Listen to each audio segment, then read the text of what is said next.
اور ڈاکٹر عبد القدیر خان کی جیل میں جب انہیں قید کیا گیا، ان کا انٹرویو اور آج ان کے جملے ایک بار پھر سے پاکستان کے سوشل میڈیا پر وائرل ہو رہے ہیں۔ پاکستان کے نیشنل میڈیا پر تو آپ کو یہ باتیں نہیں ملیں گی، اور جو ہمارا قومی نیریٹو ہے وہ کہاں پر سٹینڈ کر رہا ہے۔ اور اس ڈاکٹر عبد القدیر خان جنہیں نظر بند کر دیا گیا، اور اپنی نظر بندی کے بعد انہوں نے متعدد انٹرویوز دیے جس میں انہوں نے اپنی آپ بیتی پاکستان کے عوام کے نام جو پیغام جاری کیا، اس میں وہ کیا کہتے ہیں۔ طلعت حسین کا ایک انٹرویو ہے جس میں ان سے یہ سوال ہوتا ہے کہ ڈاکٹر صاحب یہ ایٹمی طاقت پاکستان کو کس نے بنایا، یہ سارے کریڈٹ لیتے ہیں، اور خاص طور پہ نواز شریف صاحب یہ کریڈٹ لیتے ہوئے آپ کو نظر آئیں گے کہ جناب یہ ہماری وجہ سے ہوا، ہم نے پاکستان کو ایٹمی قوت بنایا، ہمارے اوپر پابندیوں کی بات ہو رہی تھی، ہمیں کہا جا رہا تھا کہ اتنے پیسے لے لو، یہ کر لو، ہم پیچھے ہٹنے کے لیے تیار نہیں تھے، اور ہم نے پاکستان کے دفاع پر کسی قسم کا کمپرومائز نہیں کیا۔ آج آپ کو پاکستان کے سوشل میڈیا پر، ٹک ٹاک کے اوپر، اخبارات کے اندر کیا پیغام مل رہا ہے؟ یہ پیغام مل رہا ہے نا کہ یہ تھا نواز شریف جس نے مشکل فیصلہ کیا۔ عمران خان تو کہتے ہیں نا ایبسولوٹلی ناٹ امریکہ کو، آج نواز شریف نے بہت پہلے ایبسولوٹلی ناٹ امریکہ کو کہہ دیا تھا، اور آپ کو نا یہ جعلی قسم کی بیانیے لوگ آپ کو بناتے ہوئے نظر آئیں گے۔ لیکن جو سب سے اہم شخصیت ہے جس نے لمحوں کو اور صدیوں کو پیچھے کر کے زمانوں میں زندہ رہنے کا فیصلہ کیا، وہ تھے ڈاکٹر عبد القدیر خان، اور ان کا جواب کیا تھا طلعت حسین صاحب کو۔ طلعت حسین صاحب کو یہ کہتے ہیں کہ یہ تو تاریخ کو پتہ ہے، کہ آپ ایس ایم ظفر سے پوچھیں، گوہر صاحب سے پوچھیں، جن کے سامنے تمام ڈیولپمنٹس ہو رہی تھی، اور چونکہ گوہر صاحب اس وقت فارن منسٹر تھے، اور ان کا بھی ایک کلپ ہے، وہ بھی میں آپ کو آگے چل کر اس کی سٹیٹمنٹ جو ہے آپ کے ساتھ شیئر کرتا ہوں۔ اور نواز شریف صاحب کے بارے میں انہوں نے ایک جملہ کہا کہ نواز شریف تو ایک پٹاخہ بھی پھوڑ نہیں سکتے، آپ ایٹمی طاقت کی بات کر رہے ہیں، اور پاکستان کیا ایٹم بم کا دھماکہ کرے گا؟ یہ ممکن نہیں تھا اگر یہ تمام فیصلے نواز شریف صاحب کے اختیار میں ہوتے، یا پھر وہ فیصلے ان کے اوپر دباؤ نہ پڑتا۔ پھر انہوں نے یہ بھی کہا کہ بھٹو صاحب گھاس کھا کر بھی بم نہیں بنا سکتے تھے، کیونکہ بھٹو صاحب کا ایک جملہ جو ہے وہ بہت ہی مشہور ہے جس کا انہوں نے حوالہ دیا،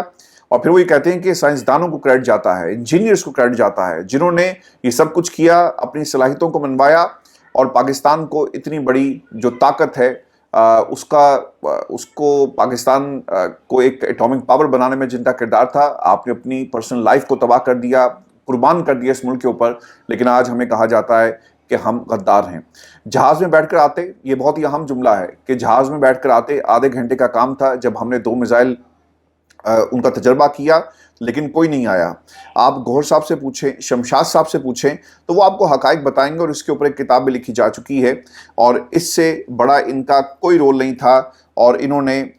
پاکستان کے اس ایٹامک یہ جو پورا آپ کا پلان تھا، اسے سبوتاج کرنے کی کوشش کی۔ اب اس جو سب سے اہم انٹرویو ہے وہ گوہر ایوب صاحب کا ہے، وہ فارن منسٹر تھے، اور وہ یہ بتاتے ہیں کہ نواز شریف صاحب نے وزیر اعظم ہاؤس میں بڑے بڑے صحافیوں کو بلایا، اور ان کے سامنے کچھ سوالات رکھے، اور پاکستان کی ایٹمی تقدیر کا فیصلہ کہ پاکستان کو ایٹمی طاقت ہم نے بنانا ہے یا نہیں بنانا، اس کا فیصلہ صحافیوں سے کروایا جا رہا تھا۔ اور انہوں نے کہا جی کہ دسو کرنا کی ہے، پنچایت لگ گئی، نواز شریف صاحب بیٹھ گئے، صحافی سامنے ہیں، دربار سجتا ہے، سوال اٹھایا جاتا ہے کہ میاں صاحب پوچھتے ہیں کہ ہمیں کیا ایٹمی دھماکہ کرنا چاہیے، دسو تسی۔ تو مجید نظامی صاحب کو انہوں نے کوٹ کر کے کہا کہ مجید نظامی صاحب سے رہا نہیں گیا، انہوں نے برملا کہا کہ میاں صاحب ہم تو آئے تھے کہ آپ ہمیں خوشخبری دیں گے کہ پاکستان نے دھماکہ کر دیا، لیکن آپ یہاں پر ہم سے ہماری رائے طلب کر رہے ہیں، تو آپ کو اپنے فیصلے کے اوپر جو ہے وہ نظرثانی کرنی ہوگی۔ پھر وہ یہ بھی کہتے ہیں کہ گوہر ایوب صاحب کے بقول ہمیں تاثر ملا کہ نواز شریف دھماکے نہیں کرنا چاہتے۔ مجید نظامی صاحب اٹھے اور کہا کہ پرائم منسٹر ہم تو اس لیے آئے کہ آپ خوشخبری دیں گے۔ 20 مئی کو نواز شریف کو ڈاکٹر عبد القدیر خان نے خط لکھا، یہ بہت ہی اہم سٹیٹمنٹ ہے جسے پاکستان کی تاریخ میں مسخ کرنے کی کوشش کی جاتی ہے، لیکن ویورز جو کل میں نے بات کہی تھی اپنے پچھلے ویلاگ کے اندر کہ جب تک اس طرح کے انڈیپینڈنٹ پلیٹ فارمز موجود ہیں، انڈیپینڈنٹ آوازیں موجود ہیں جن کے اوپر سینسرشپ کی تلوار نہیں لٹک رہی، آپ تک یہ تمام باتیں ہم پہنچاتے رہیں گے۔ اور کیا ہوا کہ 28 مئی کو جب دشمن ہمارے اوپر حملہ کرنے کی بات کر رہا تھا، تو ڈاکٹر قدیر نے ایک 8 دن پہلے خط لکھ کر نواز شریف صاحب کو یہ کہہ دیا تھا، وارن کر دیا تھا کہ اگر آپ نے یہ دھماکے نہ کیے تو میں اور میری ٹیم جو ہے وہ ریزائن کر جائیں گے۔ اب ہوتا کیا ہے کہ 28 مئی کو دشمن گھات لگا کر بیٹھا ہے، پاکستان پر حملہ کرنے کی بات ہو رہی تھی، تو اس وقت کیا ہوا کہ 28 مئی کی صبح پرائم منسٹر کے پاس گیا تو وہ بات کر رہے تھے۔ یہ گوہر ایوب جو ہے وہ اپنی آپ بیتی بتا رہے ہیں، اور باہر ان کو روک لیا جی شہباز شریف صاحب نے۔ آج جو تصویر آپ کو نظر آ رہی ہے شہباز شریف کی کہ ہم نے ملک کو ایٹمی قوت بنایا، اور ساتھ آپ کو آصف علی زرداری صاحب بھی نظر آ رہے ہیں، تو شہباز شریف صاحب، یہ وہ شہباز شریف صاحب تھے جنہوں نے ایوب صاحب کو کیا کہا، وہ کہتے ہیں کہ جناب